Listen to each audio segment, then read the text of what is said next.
Guilty Gear Strive. Everyone's favorite game to play when you're not getting dust looped by Soul or pressured to all hell by sweaty Giovanna. God damn, I fucking hate that character.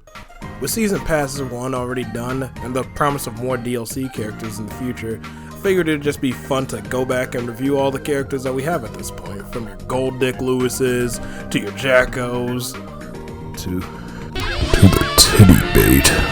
God damn. Dick! Starting off Season Pass 1, Arc System Work gave us Goldlewis Dickinson as part of Season Pass 1. And for the first DLC character to try to rope people into buying the Season Pass, they did pretty fucking good, I'm not gonna lie. Just like the Buster Boy, Hank Lewis is a slow-moving character who hits hard. Only this time he's American. For what it's worth, his normals are pretty good. Slash, heavy slash, jumping heavy slash, and jumping dust attack has some really nutty range that cover a lot of distance. But none of that even comes close to the magic of UMA, baby. Don't know what your opponent's gonna do next? Throw out UMA. Don't know if they're gonna be jumping or doing a wake up attack? Just throw that bitch out. Works every time, trust me. Gold Dick only has 3 moves, and 2 of them are poo-poo useless. His first special is a full screen projectile attack where he pulls out a minigun and fires. And the second one is a Thunderbird, a small moving projectile, but it's more used to lock down people in the corner once you got them. Both of them are tied to the security gauge that you'll find at the bottom of his meter. The higher the gauge, the better the special will be. Now this third special, aka the only thing you're going to be using with this motherfucker, is the almighty Behemoth Typhoon. This attack right here, the only thing his character is built around. This shit goes up, down, left, right, diagonal, squagonal, interdimensional, doesn't matter where your opponent is, just fucking hit him. Hell, even if you block the bitch, you're still gonna eat all that fat fucking damage. That's why I say his other 2 specials are dog shit compared to Behemoth Typhoon. Do you need a full screen attack? Don't you dare pull out that shit ass gun. You forward jump and you use Behemoth Typhoon. You need pressure? You use Behemoth Typhoon. You need to get off of me attack? Pop quiz, which attack do you use? It's Behemoth Typhoon. No, you dumbass! You churn that butter and then you use Down with the System. Oh yeah, I forgot to talk about the supers. His first super, Down with the System, aka Trailer Shot here, is an invincible attack that can damn near combo off of anything he throws out. Or like I said earlier, you could use it as a wake up attack if someone's ever rushing you down. The input to do it is just a full circle plus punch, but what makes it unique is that the more full circle motions you do before you input punch, the stronger the super will be, making it go from a shitty attack to a titty attack. And his second one is more of a utility. It's just a giant laser beam that brings the opponent closer to you. Hank Lewis's game plan, kinda like everyone else in this damn game, is just rush everyone down and press your advantage where you have it. Whether they get hit or they block it, you're still gonna get some fat damage off and you're still gonna be ahead. The only downside is that once he's in the corner with no meter or burst, he's kinda screwed. But overall, I say he's worth the buy, just for how simple and funny he is to play. And as for being the first DLC character to Strive, goddamn he made a good impression. Good on you, Dick.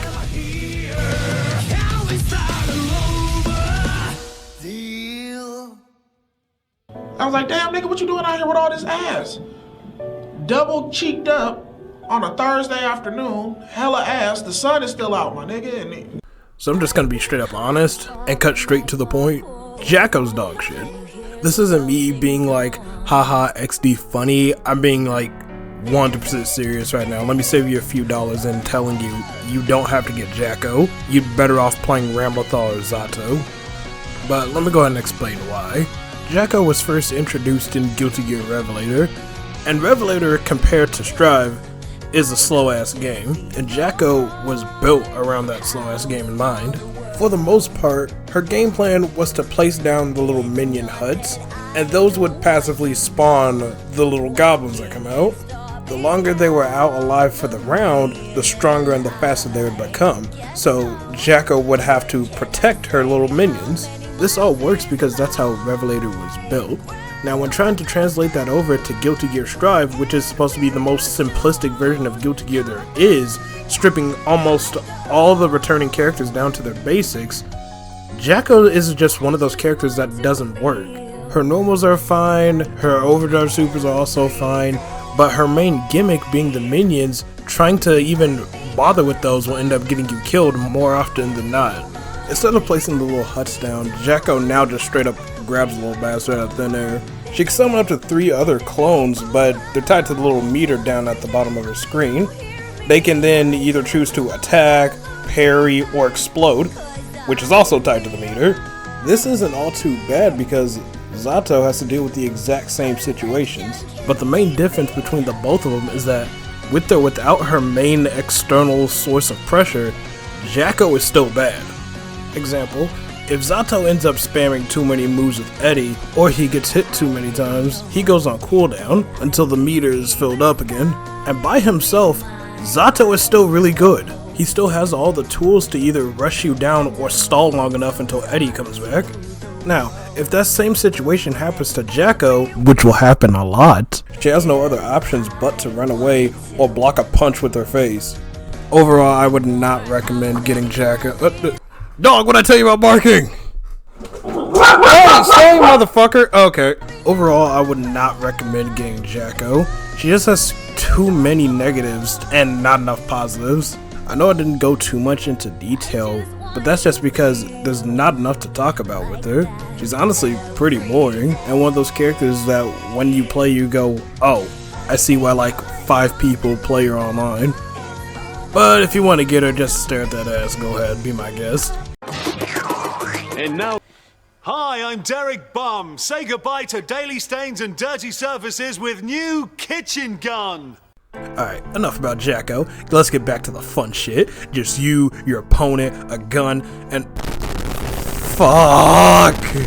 Chaos's main feature is his gun. He can use that anytime just by pressing heavy slash. This includes during moves, pokes, and block strings. You can even get this sick ass cross up going if you shoot while using his roll command. As good as this is, it has a major downside, that being if you're not basically hugging the opponent, it's gonna miss because Chaos needs time to focus on his enemies to properly get a shot off. That being said, he also has a second stance where he shoots the gun, but this time he plants himself in the ground unable to move, but you do get a damage increase and an accuracy increase. Landing shots off with Chaos is satisfying as fuck, but if you haven't noticed by now, it uses up 2 resources, his focus and his ammo count. Focus, or concentration as the game calls it, goes down whenever Chaos pulls out the gun. If you try to fire with the meter all the way down, he's gonna sit there and look like a fucking idiot. It fills up passively whenever he has the gun holstered, or you can make it refill faster by doing down back punch. The gun, however, has to be reloaded manually. Balancing both meters along with your tension is gonna be a little bit tedious, but god damn it, if you can master all that shit, you're damn near untouchable. Just ignore my gameplay because like I'm bad with him, but trust me though, he's good. I should also mention that both of his supers are good as fuck, and I'd recommend you use it whenever you have the meter for it. The first one, Super Focus, allows his concentration meter to move slowly. Like, I mean, you could fire off all 6 shots, reload, and shoot some more, and it still won't be down. Really good for lockdown and zoning. The second one is a full screen attack that hits the opponent wherever they are on screen. Nothing to note except for the fact that it doesn't tell you, it reloads the gun for you. So you can shoot all 6 shots, bait them out, super, and still have more shots to fire off. Keep that in mind. Chaos is by far the hardest character in Strive to learn, but if you're willing to sit there and learn the ins and out of him, he's by far the most rewarding character in Strive. Honestly, I'll just keep singing my praises about Happy Chaos, because right after Jacko, oh god damn it, anything will be better. I got this new anime plot. Basically, there's this high school girl, except she's got huge boobs. I mean some serious hunkers. A real setup of donkers. Baiken, the wandering samurai who travels from game to game. The Samurai Showdown, y'all remember when that shit happened?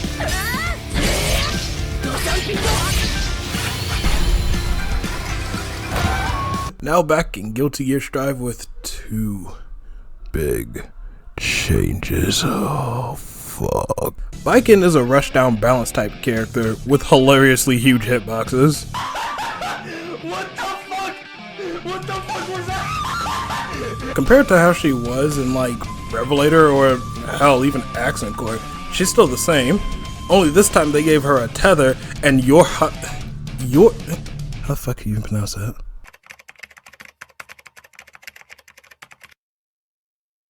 Yuzansen, or that shit, is a fast, wide-arcing attack that's good for knocking people out of the air or a good combo ender. But no, that's not the real reason why you're using this little move, no. Its real use is being a fast-ass overhead that catches even the best players off guard.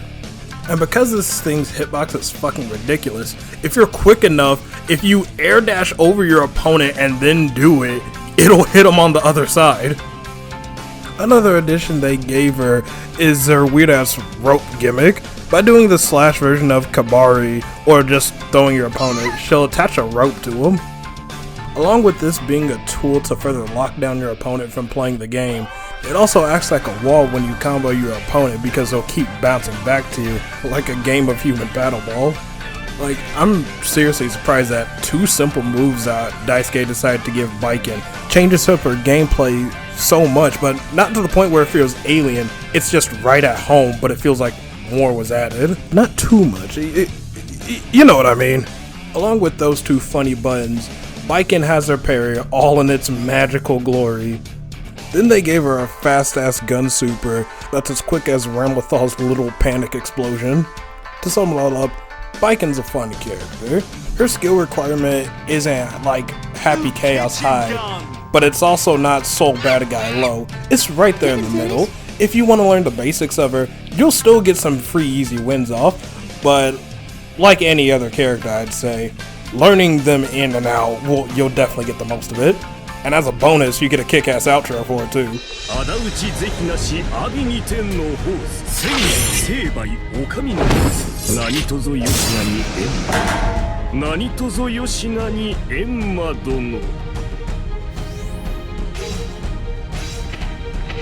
You know, I'm actually proud of myself for once.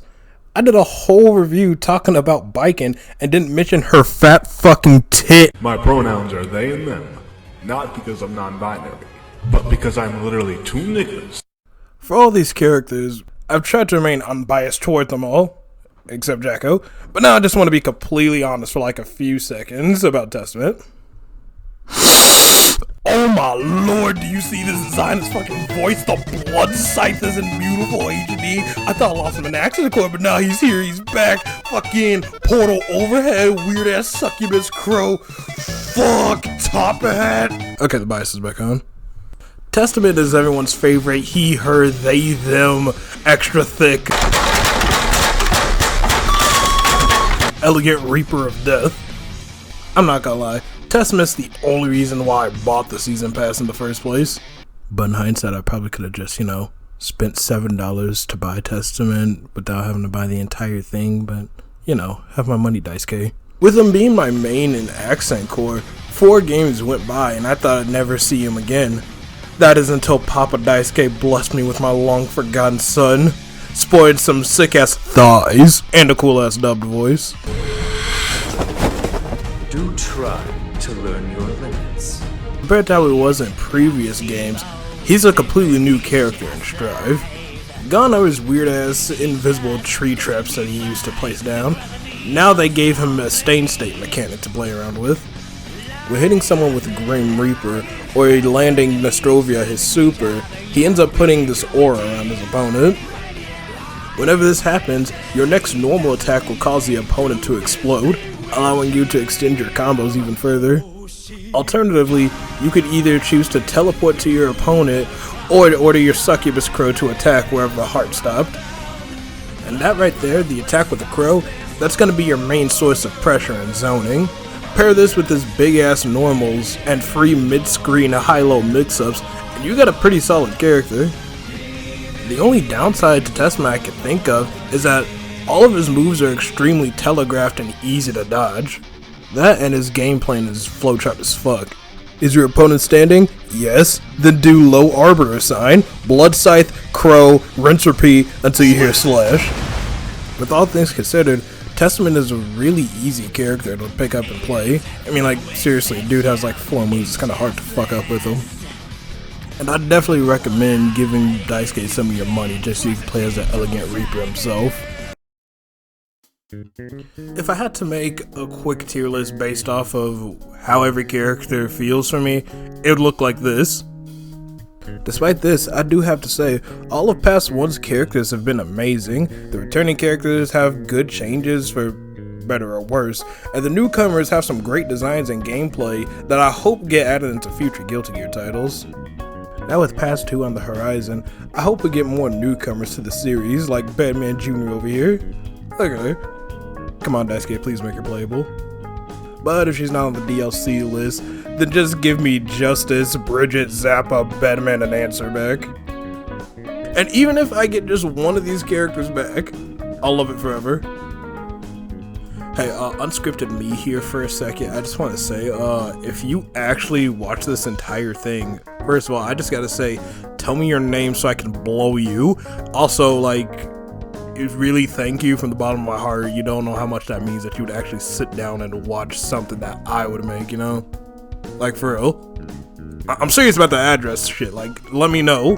I'm finna get the vacuum treatment.